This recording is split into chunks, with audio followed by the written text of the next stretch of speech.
പക്ഷിയെ വിഴുങ്ങാൻ കഴിയുന്ന ഭീമൻ ചിലന്തിയുടെ ദൃശ്യങ്ങളാണ് ഇപ്പോൾ സോഷ്യൽ മീഡിയയിൽ തരംഗമാകുന്നത്. ദി ഡാർക്ക് സൈഡ് ഓഫ് നേച്ചറിന്റെ ട്വിറ്റർ പേജിലാണ് വീഡിയോ പോസ്റ്റ് ചെയ്തിരിക്കുന്നത്. ടറന്റുല എന്ന ഭീമൻ ചിലന്തി കുടുംബത്തിൽപ്പെടുന്ന അവികുലാരിയ എന്ന ഇനം ചിലന്തിയാണ് ഒരു പക്ഷിയെ അകത്താക്കാൻ ശ്രമിക്കുന്നത്.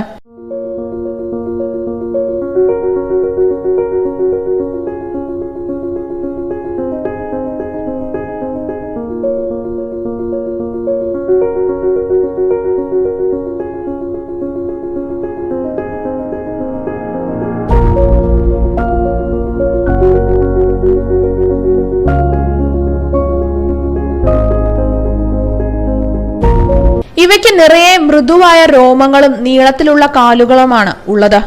ഈ ഇനത്തിൽപ്പെടുന്ന ചിലന്തികൾ കാണപ്പെടുന്നത് തെക്കേ അമേരിക്കയിലെ ഉഷ്ണമേഖലാ പ്രദേശങ്ങളിലാണ്. ഇവ മരങ്ങളിലും മറ്റുമാണ് കഴിയുന്നത്. എലികൾ, പക്ഷികൾ തുടങ്ങിയവയെ ഇവ ഭക്ഷിക്കും.